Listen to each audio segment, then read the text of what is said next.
Papa Toussaint Nzamba Pambola ye awa Masolo Kitoko fête ezoleka bien anniversaire nazwa pe quelques membres oui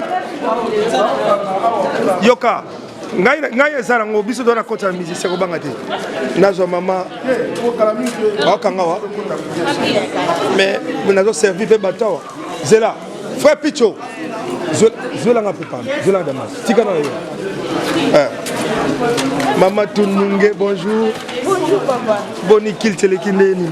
Kilteleki vraiment bien. Nangola Nzambe l'équipe bien ma casse. En tout cas. Kitoko ma casse vraiment. Tout le monde bino bolati ba nani ba koloba inane et église ça va. Oui, église ça va, église ça va.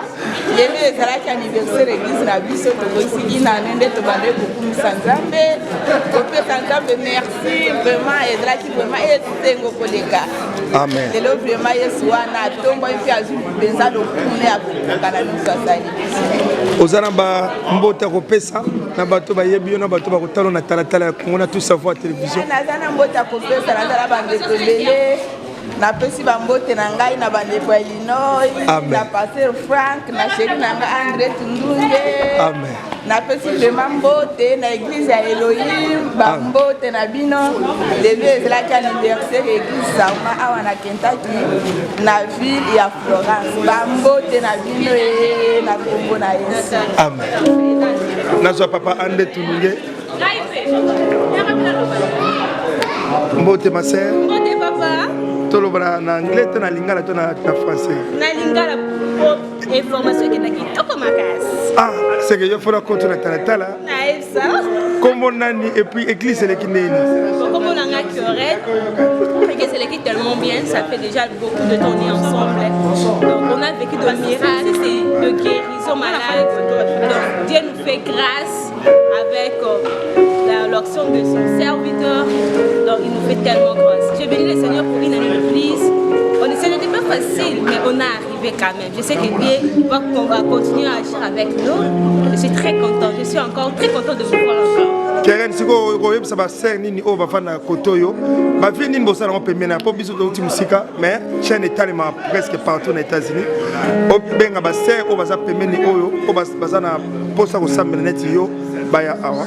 Bon, on a invité pour l'église, la biso ça. Ba vie nini za koto. Lexington, Louisville, Indiana, il y a tant de villes qui sont près de nous, Cincinnati. Donc, de venir prier avec nous. Car la Bible dit, c'est mieux d'être ensemble, le bien de se réunir ensemble. Quand le numéro de ça va monter, il faut se réunir ensemble. Donc, ça m'embête, je vous invite, je vous aime tous. Merci beaucoup. Vous avez salutations. Moi, bateau va vous reconnaître. Non, c'est tellement béni. Moi, quand tu as 3 personnes, attaque 4. Bon, premièrement, je m'appelle votre pasteur la mission Kade. Pasteur Kade Katoulouche. Et puis à mon chéri. Chéri non nani. Chéri Kaka. Chéri non chéri Kaka. Et puis à notre équipe d'adoration, serment d'adoration, et puis à notre église. Et puis à mon camarade, mon ami, Socrate Yuka de la femme épice. Socrate. Nzambe apambola. Merci papa maman Keren. La servette papa. Maman Lise, bonjour. Bonjour papa. Maman Lise, les deux années qui me collent parce que l'église est comme si nous l'avons. En tant que maman, il y a des bébés dans l'église et puis en tant que servante en Zambie, c'est mon ami, ça tu vas les années de mon collègue. Merci vraiment pour la parole. Nous avons Nzambe vraiment pour na oya saïli biso. Na occasion où vraiment a pesi biso sous une année, to kopisi une année pour na musala na ye eza PTT. Et musala Nzambe eza PTT ndenga pesi biso occasion to kosa une année na monika ko bakisa biso sous mikolo ebele koleka kati na etonga oyo.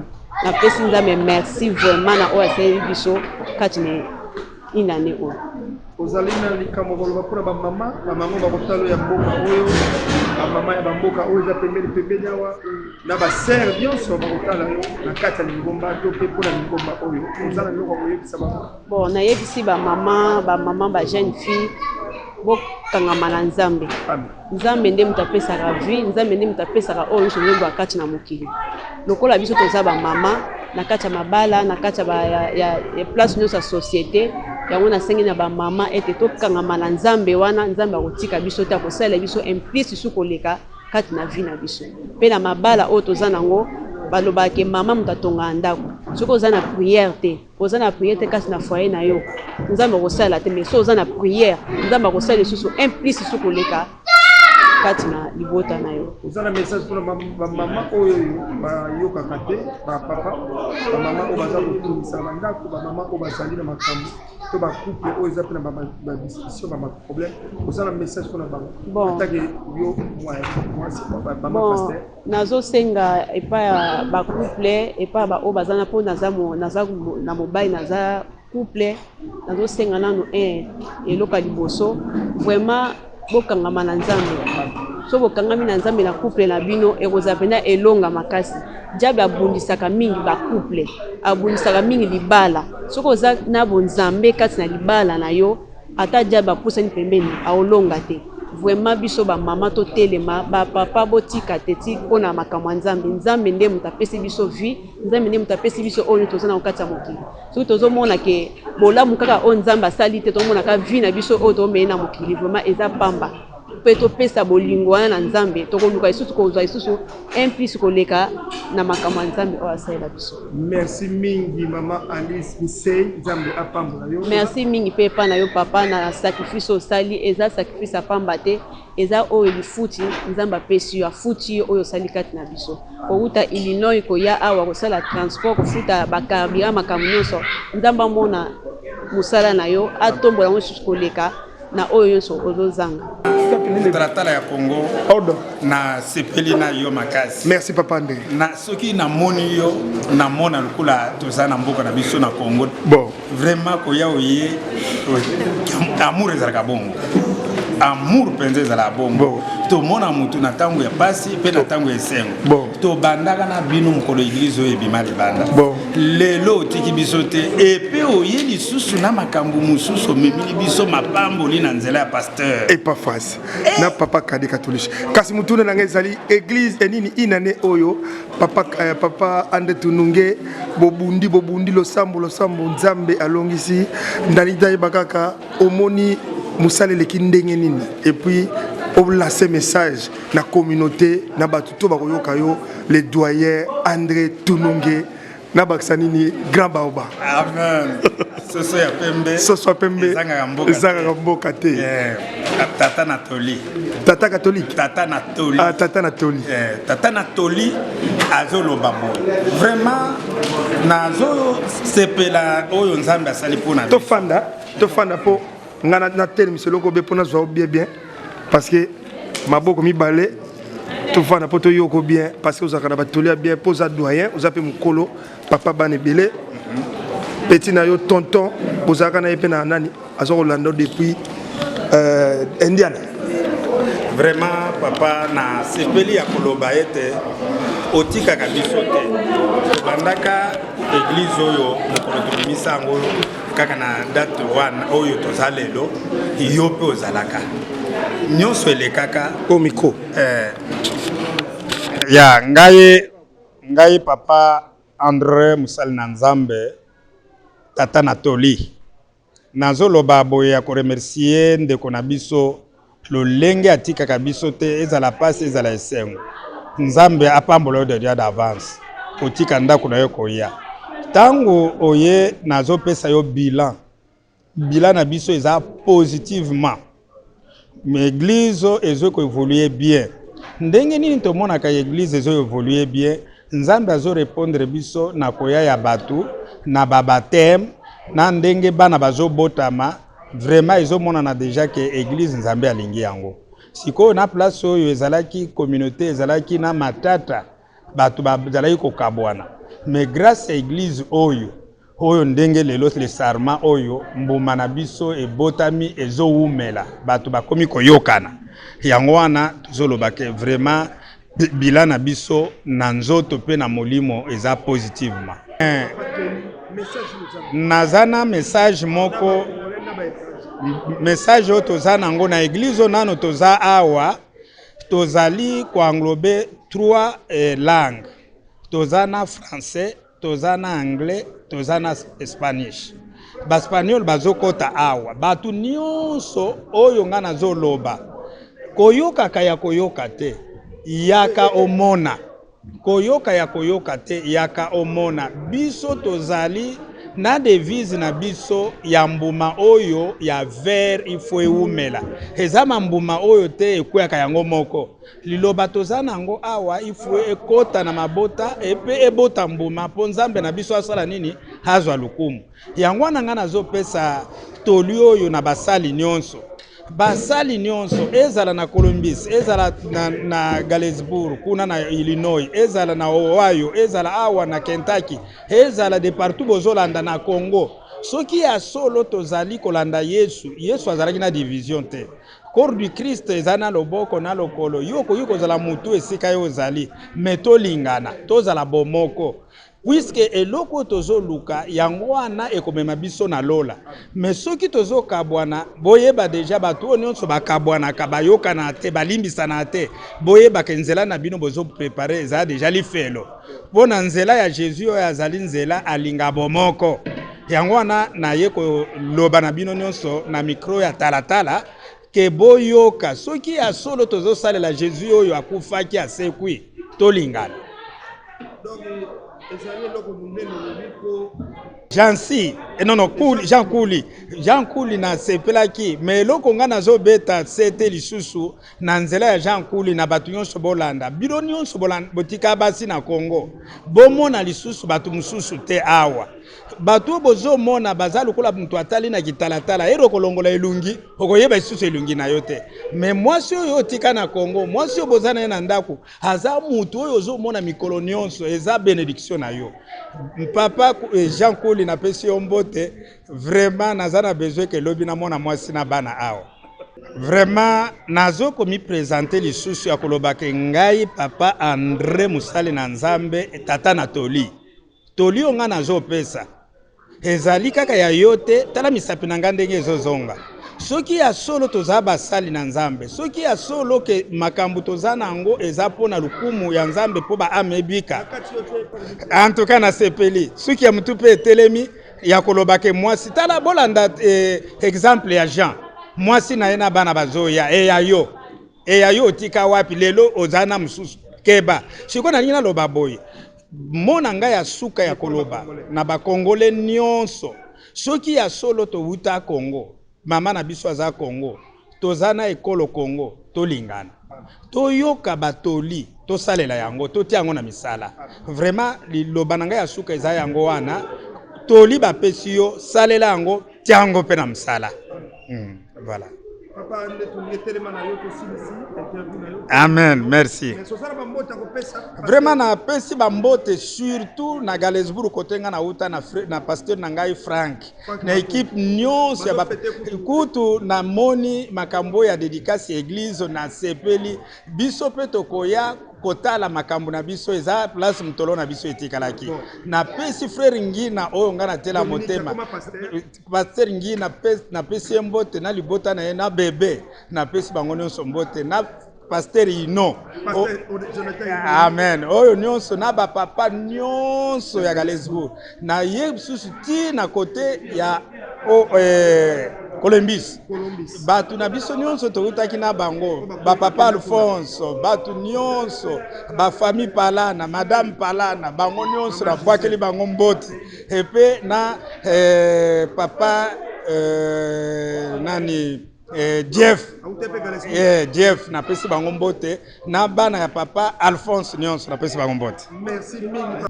ya na kumisi Nzambe parce que nyonso zalaki sous au commandement ya Yemoro Saint-Esprit. Il a dirigé en sa manière et je crois que le peuple de Dieu était vraiment béni. Félicitations à l'église Chapelle du Christ de Sarama.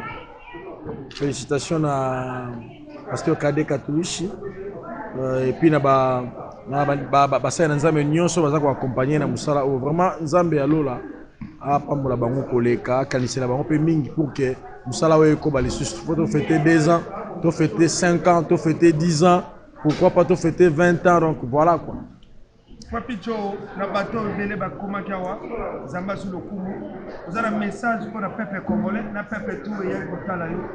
Et y'a gotala, y'a gosambi la kawa. Mais go yoka musique au betaka. Ya to sangana vraiment uniquement pour tous ça le kumu pas en colo na biso. Et tant que nous to sangana ka et tant que nous nzamba sangisaka bana et certainement azana likamoko ko abongisi ko sana vie ya mutu. Et pour na biso particulièrement ba congolais na zone di maete to koti na phase moko oyo nzamba ngasa ya biso comme makambo yo comme ça non seulement Afrique mais monde entier. Alors to tika na bolingo ezala hein to makambo no se diviser biso to meko tsango na no pembeni to donc sa bolingo kati na biso to komona ke mboka na biso kozala ezana triomphe makasi na Afrique wana et puis pourquoi pas na monde. Ba pasteur na kosenga na bango kaka to za na nzamba solo pour que nzambe ayeba na ko kokisa ba posa ya ba oyo nyonso baza na sima na bino. Ouais ba baza na nzamba solo pété bazali parce que sika nyonso non nga za thermomètre en ate mais certainement là où il y a des vrais il y a aussi des faux. Tout ça na ennemi na biso oyo à côté que les même pas une minute. Tant que biso tozola la ba pongi azo multiplier tant que ba stratégie. Heureusement que nzamba za son nzamba ezalaki nzamba za la rater. To nga peut-être tout ça la faire face na ennemi na biso parce que aza plus faiblité. Donc pour dire aza pe na ba infiltrer au côté sa kati na église, kati na basala nzambe. Et raison pour laquelle on mona mutu musa na nzambe ba makambo osala les osala qui ça peut éternir image ya basala nzambe mususu. C'est parce que quand il y a des ramassis au bazar, bah vrai faux. Il y a bah il y a bon musa nzambe le rôle la cop. Yon mona ba katanaka, tant à katana zolu a comme lu ka ba effort personnel. Oh musa nzambe basala na ba effort personnel. Nzambe mo atamusa musana. Atio wana ozaka le roi simple représentant ya auta musa na volonté na ye na o ya lingi. Voilà.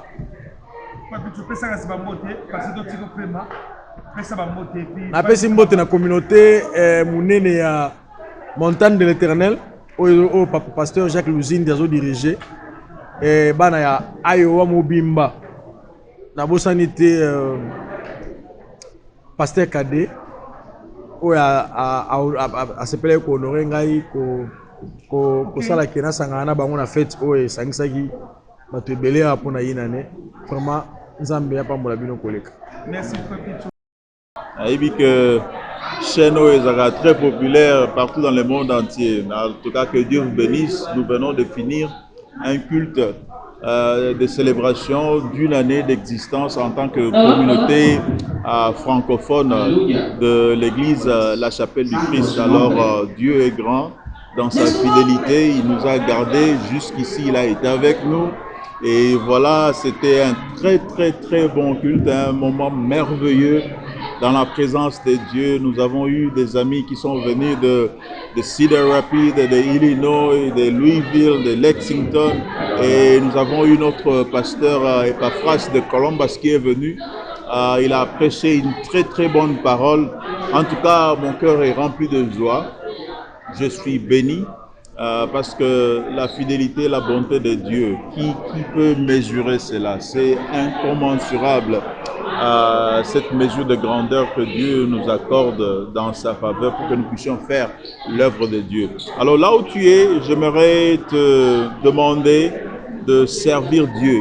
Il n'y a pas autre chose dans ce monde qui soit plus important que vivre pour Jésus-Christ. Ce monde passe.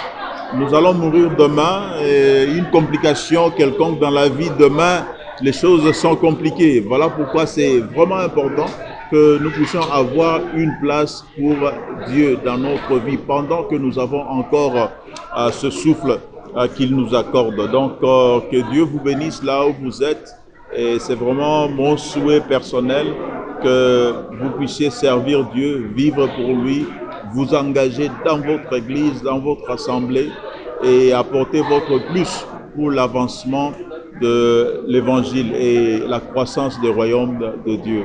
Que Dieu vous bénisse, que Dieu bénisse vos églises, que Dieu bénisse vos familles partout où vous êtes. restez branchés sur cette chaîne parce que notre frère vous apporte toujours de très très bonnes choses. Alors c'est vraiment une occasion de ne pas manquer. Oui, le bilan de notre première année d'existence est largement positif, si je peux le dire ainsi. En tout cas, dans une année, nous avons commencé avec juste une douzaine de gens et maintenant nous avons en moyenne 50 personnes qui participent à nos cultes de chaque dimanche. Nous avons eu à peu près une douzaine de gens qui ont été convertis, qui ont reçu Jésus-Christ comme leur Seigneur et Sauveur. Nous avons 10 personnes qui ont été baptisées dans l'eau et ça c'est vraiment très important. Et nous avons des familles de mariage qui étaient en péril et par le ministère de notre pasteur cadet, Dieu a pu agir, intervenir et nous avons des familles qui sont restées ensemble, des mariages qui ont été restaurés, des familles qui vivent en paix dans la croissance spirituelle à cause de ce ministère. Voilà en bref le bilan de notre première année d'existence. En premier lieu, j'aimerais d'abord lancer une invitation à notre communauté congolaise ici dans le contrée que nous appelons Northern Kentucky. Et si vous êtes là, frères ou sœurs, vous n'avez pas une église en particulier où vous fréquentez, j'aimerais vous inviter à venir vous joindre à nous pour que nous puissions louer le Seigneur ensemble. Nos cultes, c'est chaque dimanche à 10h40. Nous avons un service pour toute la famille, c'est-à-dire il y a un culte pour les adultes, nous avons un culte pour les enfants de 0 à 3 ans, un culte pour les enfants de 4 à 11 ans, un culte pour les enfants de 12 jusqu'à 18 ans. Donc nous croyons que Dieu nous a appelés non pas seulement à prêcher la bonne nouvelle aux adultes, mais aussi aux enfants, parce que les enfants sont l'avenir de notre génération, de notre civilisation. Voilà pourquoi nous investissons en eux. Alors, pour ceux-là, les serviteurs de Dieu, dans le milieu où nous nous trouvons, c'est vraiment important que nous puissions œuvrer dans l'unité, en collaboration, parce que nous avons tous un seul patron, c'est Jésus-Christ. C'est lui que nous servons. Et le mandat qu'il nous a donné, c'est d'évangéliser, de faire de toutes les nations les disciples. Alors, un pasteur à lui seul ne peut pas évangéliser toute la nation, toute la ville. Voilà pourquoi nous avons plusieurs pasteurs, mais si nous travaillons ensemble d'un commun accord, je crois que nous pouvons faire de grandes choses, parce que l'union fait la force, comme on dit.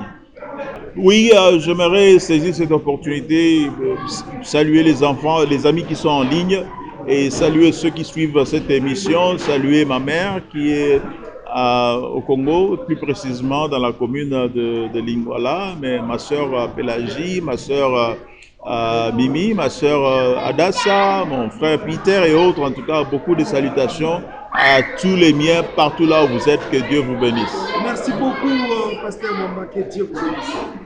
Merci bien. Tala comme biblié, qui n'y est biblié. La comme vérité, la comme mon corps, tala comme biblié. Les dieux des souvenirs. Les dieux des souvenirs, un thème à ne pas rater. Don't miss it up, guys. Just come and pray. Jesus is alive. Jesus needs to save you.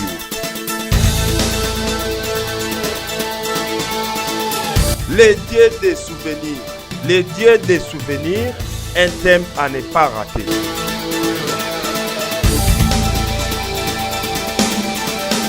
Un événement à ne pas rater avec comme oratrice la révérende Joël Kabasele et le pasteur Jonathan Ini. Don't miss it up, guys. Just come and pray. Jesus is alive. Jesus needs to save you. Don't forget the address, 1200 Eman Street, Galesburg, Illinois, 61401. God bless you.